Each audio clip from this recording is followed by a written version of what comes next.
Hi everyone, so today's video is going to be on the most expensive pleco or Loricariidae. And generally we all know that fish keeping isn't cheap. Some fishes are more expensive than others for a variety of reasons. And usually the setup tends to be a lot more expensive. There's a common misconception though that marines are a lot more expensive as a fish price than freshwater. But it's a bit of a misconception just because there's a lot less marine fishes available and it kind of creates this bit of slope. You can get clownfishes for about £30 I think. It's been a while, and usually the top prices can be a few thousand up to around sort of £12,000, but there might be one slightly higher. The top of the list though really is reserved for freshwater fishes. And of all the tropical fish, then the Asian arowana tops it at starting around £250, but can go, well, the top ever sold, well, reportedly sold, was £220,000. So that's the price of a sort of a good house basically in the UK. And I would not be surprised to hear that some will go for a lot more on the black market, or just not be told or reported about, and that can happen with a lot of a lot of dealings. I can imagine with other sort of hobbies and trades like cars and stuff like that, horses, a lot of things will be sold and not entirely reported. When it comes to fish, so the most expensive probably is reserved for koi. The most expensive koi being sold for £1.3 million, but due to privacy, there's probably actually a lot selling for different prices and for way more. Of course, you could buy koi for about a few pounds, and the prices always depend on quality. Even goldfish, you could get them for maybe £1 or so, even free. But the most expensive I read about was a ranch you're going for £20,000.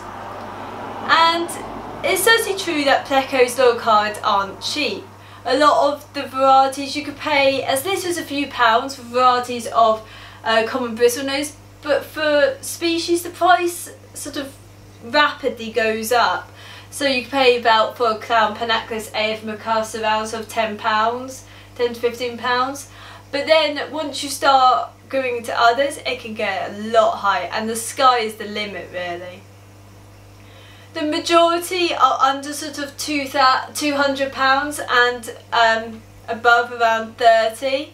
And if you go to breeders, you can get different sort of prices and auctions. So it really depends on your source. And this is just for a variety of things, like the keeping, whether people want to earn profit or people are living off these fishes, whether they're imported, whether they're captive bred, and stuff like that.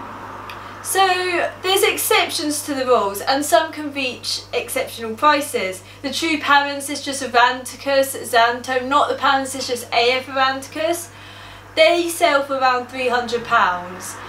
The AF usually about sort of £30. The AF does not get that gold coloration, and the more gold that actual Parancistrus Canticus Xantho is, the price tends to go up a bit, especially from import.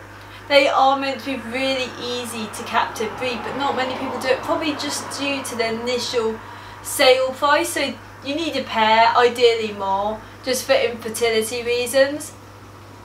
And generally juveniles aren't that expensive if you know who, well, if you go through breeders really, but they're still pretty uncommon no matter how beautiful they are, and that gold coloration does come and go rapidly.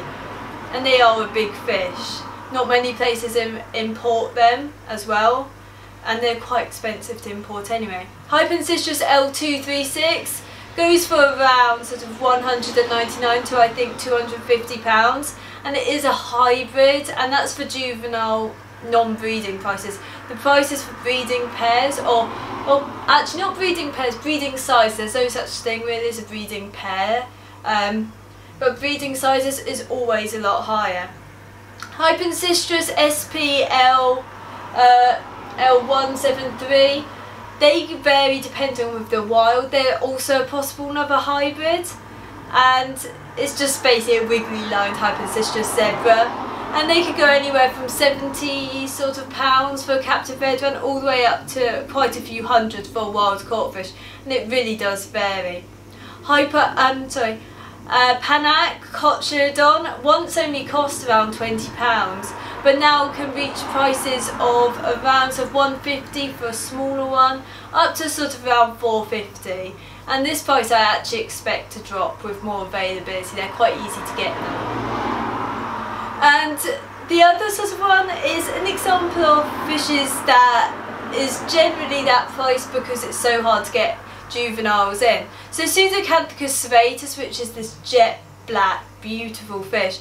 So this fish is generally pretty uncommon and not many people know about it. They can be spotted, they can be less spotted, they're quite variable. There's another one they're easily confused with. But this fish generally sells for around £400 to £700 for an adult, I believe. That might be the pair price, I can't quite remember. And this was rarely only when adults were available, and they're really still rarely available. But captive red juveniles are coming in, and they're about sort of £90 Generally when it comes to price, it doesn't actually reflect rarity, and rarity can mean well. Generally in the wild it's a lot more complicated. A lot of people don't know, and it's difficult to assess how rare many species are actually in the wild. Barrencistrus xanthellus being very common in the wild, as is Hypostomus luteus. Different price spectrums. Hypostomus zebra is declining in the wild, and wild export is illegal. But it kind of doesn't really reflect a lot the price and rarity. A lot of the rarest species, I find the majority cost under £100 an individual. L255 tends to cost around sort of 50 to around sort of £80, and they're pretty unseen. But you get much rarer ones that will never really be imported, and they suddenly just appear, and then they could disappear as quickly as they came. But there's two fishes, that actually really top the list, and both of these are pretty large fishes. And so the conditions for the price kind of vary. Both you don't really see juveniles. There are juveniles around for one, but for the other not really. So the first one, Pseudocanthicus Lda 105. This is known as the Typhoon Pleco, and as a Pseudocanthicus they're big, big aggressive carnivores. They're, well, all Loricariidae, but most Hypostomus are territorial. These guys are no exception.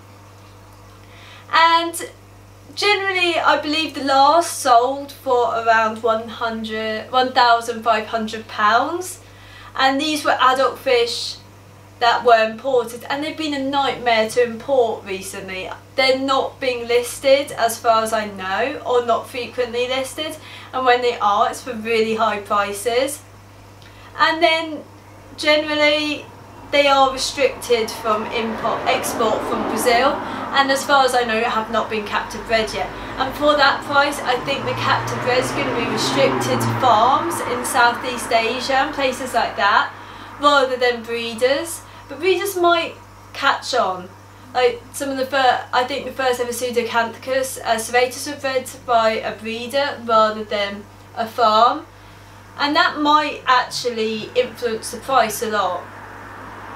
But these fishes, I've never seen juveniles available. They might have been available in the past, but not now. And finally, I'm just going to talk about probably the most well-known, expensive Pleco Hypostomus Loricariidae available. And it has no common name, no L number I'm aware of, and it's only known as Hypostomus luteus. And that really tops the list consistently, I'd say. Typhoon generally, because they're sort of hit and miss on the import, it's difficult to sort of put a reliable price to. And this species has 3 phases: phase 1, phase 2 and phase 3. Going from phase 1 to 3 increases the price, and also the gold coloration. They start off as juveniles, pretty dark with white spots, and in going into phase 2, then to phase 3, if they reach those other phases, they get more gold. Although buying a juvenile isn't easy to predict which you'll get. And these fishes seem to show xanthism. Xanthism is sort of gold pigmentation that's increasing. And these fishes are extremely common in the wild. They are really adaptable, so 24 to 26 degrees, unfussy omnivores. They're probably one of the best species, but they're so big. They get to sort of so they get to about 50 centimetre standard length, and they are pretty territorial. The price does vary. I don't know the prices of the juveniles, and I've never seen them available in the UK. But a phase 1 would cost around sort of £600, but phase 3, which is the most gold, can cost over £1,000, which is a lot. But I would still say, on a fish like that, the setup would cost easily triple that.